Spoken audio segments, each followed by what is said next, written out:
பாராட்டி அவரை அழைக்கலாம். ஆமி முஸ்தபா. அனைவருக்கும் அன்பும் சலாமும். அஸ்ஸலாமு அலைக்கும். பருவநிலை மாற்றங்களில் மாட்டிக்கொண்டன அருவிகள். ஐந்தருவியோ தேனருவியோ எம் குமரி மாவட்டத்தின் திகட்டாத திற்பரப்பு அருவியோ எந்த அருவியாலும் அறுதியிட்டு கூற முடியவில்லை எப்போது நீர்வருத்து வரும் என்பதையும் நிற்கும் என்பதையும். எவ்வருவி பொய்த்தாலும் எங்கள் கவியருவி பொய்க்காது என்பதற்கு அடையாளமாயிருக்கிற காதலண்ணனின் உள்ளிட்ட அவைக்கு அன்பும் வாழ்த்து. இது புறம் பேசும் கவியரங்கம். புறம் பேசும் கவியரங்கம். கவியரங்க தலைமை முதல் கொண்டு கவியரங்கில் பாடும் கவிகள் வரை எல்லோரும் புறம் பேசிகள். ஆண்டுகள் ஆயிற்று 50 இலக்கிய கழகத்திற்கு. பொன்விழா ஆண்டிலாவது புறம் பேசுவதை கொஞ்சம் தவிர்த்து சற்றே அகம் பேசி இருக்கலாம். இப்போது பேசாமல் எப்போது பேசப் போகிறோம் அகத்தை. அகத்தை அறத்தொடு நிற்றலை தொல்காப்பியர் அகத்தில் தானே வைத்தார். அறத்தொடு நிற்றலை தொல்காப்பியர் அறத்தில் தானே வைத்தார். அறத்தொடு நிற்றல். சமூக தீமைகளுக்கு எதிரான நம் கவிவாழ்கள் எப்போதும் வெளியிலேயே சுழல்கிறது, உள்ளே சுழல மறுக்கிறது. ஃபத்வாக்களை கண்டு பதுங்கிக் கொள்கிறது. சூஃபிகள் சுழற்றிய வாள்களை பசித்தவர்க்கு ஒன்றும் ஈயாத லுத்தரை ஏற்படைத்தா எம் இறைவா என்று பீரப்பா வீசிய வாளை ஆக்கர் வியாபாரியிடம் போட்டு பேரித்தம்பழம் வாங்கி தின்று விட்டோம். ரொம்ப நல்லா இருக்குது.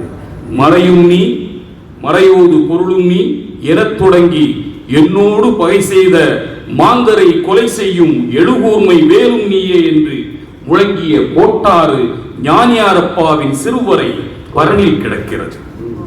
பரணில் கிடக்கிறது. மனுநீதி உணராத பெருமூடன், முதியோர்கள் மரியாதை தெரியாதவர், மதிவேறு மொழிவேறு பொருள் வேறுபடுவார்கள், தொழுதாலும் மகளாத கொடுபாவம் உடையோர்க்கு எதிராக குரல் கொடுத்த குணங்குடி மஸ்தானை கோவணத்தாண்டியாய் சுருக்கிக் கொண்டோம். அகத்தீசன் சதகத்தை எப்போது பாடப்போகிறோம்? அகத்தீசன் சதகத்தை எப்போது பாடப்போகிறோம்? அகத்தீசனை பாடாமல் அல்லும்மாவுக்கு விடிவில்லை.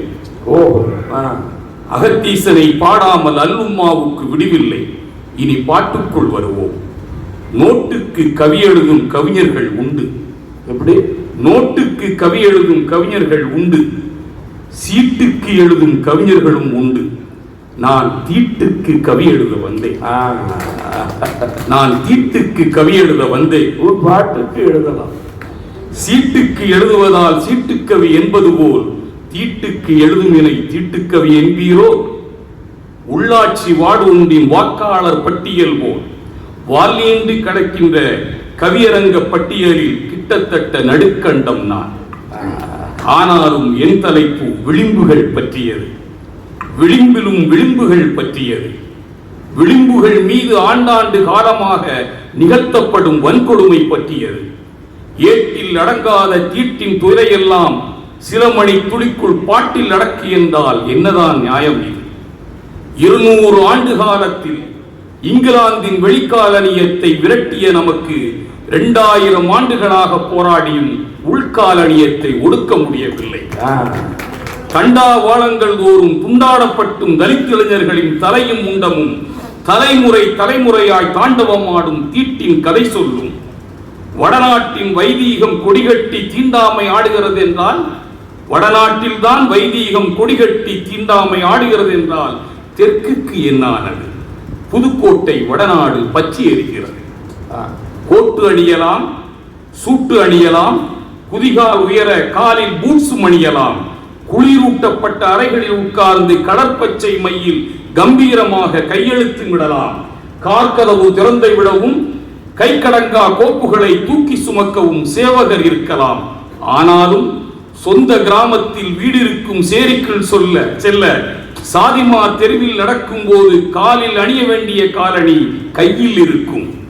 மேல் சாதி தெருவுக்குள் செருப்பணிந்து நடந்ததற்காய் மரத்தில் கட்டி வைத்து அடித்த மாகொடுமை இங்குண்டு.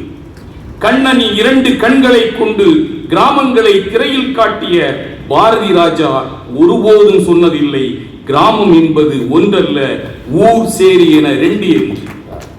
தனிக்கப்பில் வேண்டாம் எல்லோரையும் போல் பொதுக்கப்பில் வேண்டும் என கேட்டதற்காய் 1 கப் டீக்கு 9 உயிர்களை விலையாய் கொடுத்த கதை இங்குண்டு.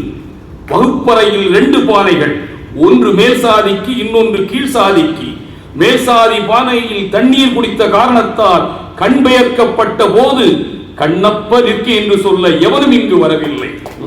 மனுஷங்களா, நாங்க மனுஷங்களா, ஒன்ன போல அவனை போல 8 சாண உசரம் உள்ள மனுஷங்களா என்று நம் மக்கள் பாவலன் இன்குலாப் பாடி அரை நூற்றாண்டு ஆகிவிட்டது, இன்னும் சூழல் மாறவில்லை.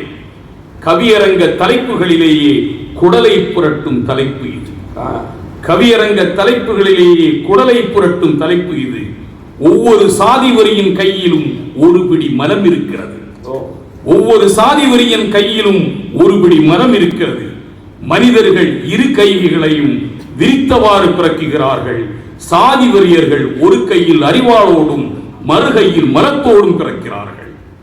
தீட்டை கையில் எடுப்பவர்கள் மறக்காமல் மரத்தையும் கையில் அழுகிறார்கள். திண்ணியத்தில் திணித்த வாடையே தீரவில்லை, வேங்கை வயில் குடலை புரட்டுகிறது. காட்டுக்குள் மறைந்திருந்து கற்றறிந்த வித்தைக்காய் கட்டை விரல் வெட்டி காணிக்கை கொடுத்த ஏகலைவன் தொடங்கி தொடரும் தீட்டின் கதை சொல்ல தினம் ஒன்று போதாது. திருநாளை போவார் திரைநாளை போவார் என்று சொல்லி ஒவ்வொரு நாளையும் நாளை மற்றொரு நாளாக மாற்றிய நந்தன் நாளதுவரை இறைவனை காணவில்லை. நாட்டின் முதல் குடிமகளே என்றாலும் நாடாளு மன்றத்தின் நடைவாசல் திறக்கையிலே தீட்டின் பேரால் அழைக்காத கேவலம் இங்குண்டு. பெண்ணுடலே தீட்டு என்னும் வேதளித்த புத்தியினால் தலைகீழாய் நடக்க வைத்து சதை துண்டம் கிழித்தெறிந்து காரைக்கால் அம்மையை கடவுளை காண வைத்த பிராண கட்டுக்கதைகள் நமக்கு உண்டு. காலணி என்னும் ஒற்றை சொல்லை நீக்கம் செய்து ஆணையிடுகிறது அரசு. அதற்கு முன்பே எங்கள் ஊரின் பெயர்களில் ஒட்டியிருந்த காலணியை நீங்கள் கவனமாக நீக்கிவிட்டோம். இப்படித்தான் எங்கள் நாகர்கோவிலில் பொன்னப்ப நாடார் காலனி பொன்னப்ப நாடார் நகராக மாறியது. பின்ன காலனி என்பதற்காய் யாரேனும் எங்களை தலித்தென்று நினைத்துவிட்டால் என்ன செய்வது? யாரையும் விட்டு வைக்கவில்லை. பற்றி பரவி கிடக்கிறது விஷத்தின் வேர். வகுப்பறை பெஞ்சுகளில் கால்சராய் அணிந்து கொண்டு அது உட்கார்ந்திருந்ததை வீட்டு படிக்கட்டில் படிந்து கிடந்த குருதியின் ரத்தம் நம்ம கண்களுக்கு காட்டியது. எஸ்சி பையன்கள் எல்லாம் கைதூக்கு ஸ்காலர்ஷிப்புகளுக்காய் வகுப்புகளின் ஒலித்த வாத்தியார்களின் குரல்கள் இன்னும் மாறவில்லை. வாத்தியார்களும் மாறவில்லை. கடவுளை கலச்சி விடுவது, மதத்தை கைவிடுவது, நம்பிக்கைகளிலிருந்து வெளியேறுவது, சடங்குகளை விட்டு விடுவது எல்லாம் எளிதாக இருக்கிறது. அத்தனை எளிதாக இல்லை ஜாதியை விடுவது. மருத்துவம் மட்டும்தான் படிப்பார், பொறியியல் மட்டும்தான் படிப்பார், வேளாண்மை மட்டும்தான் படிப்பார், சட்டம் மட்டும்தான் படிப்பார், கணிதம் மட்டும்தான் படிப்பார், ஆங்கிலம் மட்டும்தான் படிப்பார் என ஒவ்வொன்றாய் தொடரும் கேள்விகள் கடைசியாய் கேட்க நினைத்த கேள்வியில் வந்து முடியும். என்ன மயிருக்கில உங்களுக்கெல்லாம் படிப்பு நீ எல்லாம் படிச்சு என்னென்ன கிளிக்க போற, எத்தனை இடங்களில் எத்தனை துணிகளில் கேட்டிருப்போம். புதிதில்லை எங்களுக்கு. அப்பனுக்கு துணையாக சிறைக்க படிக்கணும், அப்பனுக்கு துணையாக மலமல்ல படிக்கணும், அப்பனுக்கு துணையாக துணி வெளுக்க படிக்கணும், அப்பனுக்கு துணையாக செருப்பு தைக்க படிக்கணும். முன்பு சாதா குரு சொன்னார், இப்போது விஸ்வகுரு சொல்கிறார். எப்படி? முன்பு சாதா குரு சொன்னார், இப்போது விஸ்வகுரு சொல்கிறார். கோப்புகள் எதையும் புரட்ட முடியவில்லை. அவ்வளவு துர்நாற்றம். சனாதனத்தின் பெயர் சொல்லி தீண்டாமை துடைதட்டி நிற்கிறது. பிறப்புக்கும் என்றான் வள்ளுவன். பரட்சியாவது ஏதடா, பனத்தியாவது ஏதடா என்று கேட்டான் சித்தன். கோவில் கோபுரம் ஏறி நின்று கடையேறும் கடந்தேறும் மந்திரம் சொன்னார் ராமானுஜர். அன்பு வழி என்ற மாற்று வழியை முன்வைத்தார் வைகுண்டர். ஜொலிக்கும் தலைப்பாகையுடன் வில்வண்டி ஏறி வீதி உலா வந்தார் ஐயங்காளி. எல்லாவற்றையும் எல்லோரையும் வைதீகம் தின்று ஏப்பவிட்டு நிற்கிறது. என்றாலும் நம்பிக்கை இழக்க தேவையில்லை. எவனாலும் தின்று ஜீரணிக்க முடியாத பாட்டன் ஒருவன் நமக்கு உண்டு.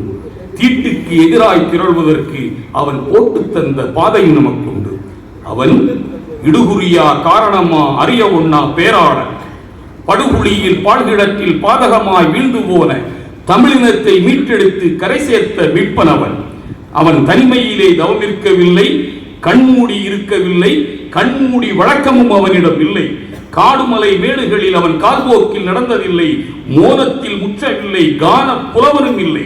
கண் திறந்து காது திறந்து கபாலத்தின் மூளை திறந்து கழுத்தின் கீழே இதயத்தின் வாசல் திறந்து மானுடத்தை நேசித்த மதமறியா ஞானி அவன். காலம் கொடையளித்த நவீன சித்தனவன், நாத்திக சூஃபியவன். தீட்டு சொல்லி புனிதம் சொல்லி நிழல்படியா தூரத்தில் நீங்கி போய் நிற்க சொல்லி ஊரெல்லாம் சுரண்டி உழைப்பையும் சுரண்டி உண்டு கொளுத்து ஊன் வளர்த்த ஊராள கும்பலதன் உச்சி குடிமி அறுத்திருந்த பேராளன் பெரியார் என்னும் போராளன். நன்றி.